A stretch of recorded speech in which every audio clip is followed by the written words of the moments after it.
বারুইপুরে DG Siddhinath Gupta নাবালিকাকে গণধর্ষণ খুনের অভিযোগে ঘটনাস্থল পরিদর্শন করলেন ডিজি সিদ্ধিনাথ গুপ্তা। যে পুকুরে মৃতদেহ উদ্ধার হয়েছে সেই পুকুরের পাশাপাশি এলাকার সিসিটিভি ফুটেজ খতিয়ে দেখছে। ঘটনাস্থল পরিদর্শন করার পরই বারুইপুর এসপি অফিসে ঢুকলেন তিনি। এই মুহূর্তে নজর রয়েছে বড় খবরের দিকে। বারুইপুরে ফের নজর রেখেছি। বারুইপুরে ডিজি সিদ্ধিনাথ গুপ্তা নাবালিকা ধর্ষণে ঘটনাস্থল খতিয়ে দেখলেন তিনি। বারুইপুরে ডিজি সিদ্ধিনাথ গুপ্তা নাবালিকাকে গণধর্ষণ এবং খুনের অভিযোগে ঘটনাস্থল পরিদর্শন করলেন ডিজি সিদ্ধিনাথ গুপ্তা। যেই পুকুরে মৃতদেহ উদ্ধার হয়েছে সেই পুকুরের পাশাপাশি এলাকার সিসিটিভি ফুটেজ খতিয়ে দেখছে। ঘটনাস্থল পরিদর্শন করার পরই বারুইপুর এসপি অফিসে ঢুকলেন তিনি।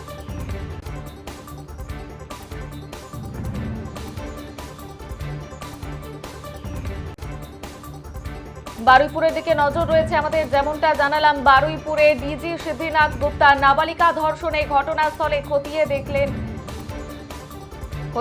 সিদ্ধিনাথ গুপ্তা। যেমনটা জানাচ্ছিলাম, বারুইপুরের যিনি ডিজি রয়েছেন সিদ্ধিনাথ গুপ্তা, তিনি নাবালিকাকে গণধর্ষণ এবং খুনের অভিযোগে ঘটনাস্থল পরিদর্শন করেছেন এবং ঘটনাস্থল পরিদর্শন করে পুকুরে যে পুকুরে মৃতদেহ উদ্ধার হয়েছিল সেই পুকুরের পাশাপাশি এলাকায় কোনো রকম সিসিটিভি ফুটেজ রয়েছে কিনা বা কোনো রকম তথ্য প্রমাণ পাওয়া যায় কিনা তা খতিয়ে দেখতেই ঘটনাস্থল পরিদর্শনে গিয়েছিলেন। এ বিষয়ে বিস্তারিত জানবো। আমাদের সঙ্গে টেলিফোন লাইনে রয়েছে আমাদের প্রতিনিধি গোপাল শীল। গোপাল, আর কি তথ্য জানা যাচ্ছে? ইতিমধ্যেই ডিজি তিনি ঘটনাস্থল পরিদর্শন করেছেন, কোন রকম সিসিটিভি ফুটেজ পাওয়া গিয়েছে বা কোন রকম তথ্য প্রমাণ?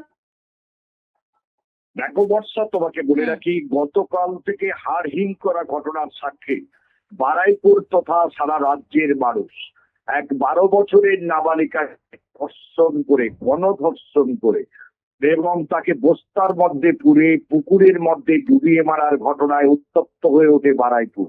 এটির মধ্যে গণধোলায় মৃত্যু হয়েছে একজন, যদিও যার মৃত্যু হয়েছে প্রকৃত সে দোষী কিনা বা এই অপরাধীদের সঙ্গী ছিল এখনো তা পরিষ্কার নয়। তবে গ্রেপ্তার করা হয়েছে, তাদেরকে নেওয়া হয়েছে, তাদের জিজ্ঞাসাবাদ চলছে। তার মধ্যে তোমাকে জানিয়ে রাখি, রাজ্য রাজনীতি শুরু হয়েছে গতকাল থেকে। সিপিএম থেকে আরম্ভ করে সবাই রাস্তায় নেমেছে, বিক্ষোভ করেছে, পুলিশ গাড়ি ভাঙচুর হয়েছে, পুলিশ গাড়িতে আগুন ধরানোর চেষ্টা করা হয়েছে, পুলিশ হয়েছে। এছাড়া বহু ঘটনা ঘটে গেছে বারুইপুরে। তার মধ্যেই কিন্তু আজকের মুখ্যমন্ত্রী শুভেন্দু অধিকারী ঘটনাস্থলে আসছেন। গতকাল সব থেকে বড় আইজি নিজে কিন্তু ঘটনাস্থলে এসেছিলেন এবং নিজে সমস্ত বিষয় দেখেন। আজকের কিন্তু ডিজি চলে এলেন,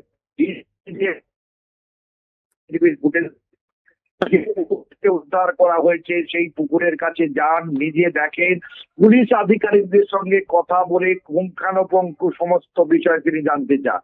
এবং তুমি জানো আজকে কিন্তু বহু রাজনৈতিক নেতৃত্ব ঘটনাস্থলে এসেছে। বিরোধী দলনেতা ঋতব্রত, সায়নী থেকে আরম্ভ করে সবাই চন্দ্রিমা ভট্টাচার্য, যাদের মানে বিরোধী দলনেতা বলা হচ্ছে তারা। অর্থাৎ বিগত দিনে তৃণমূলের নেত্রী ছিলেন, বিরোধীদের ঢুকতে দিত না। আজকে কিন্তু স্বাধীনভাবে বিরোধীরা আছে।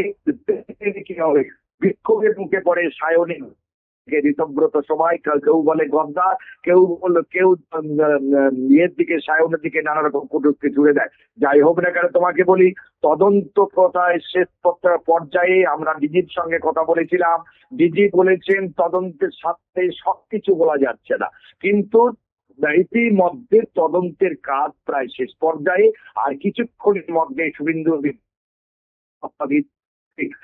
এসপি অফিসে পৌঁছে গেছে কিন্তু যে নাবালিকার বাবা মা, পরিবারের লোকজন, তাদের সঙ্গে। বেশ, ধন্যবাদ গোপাল।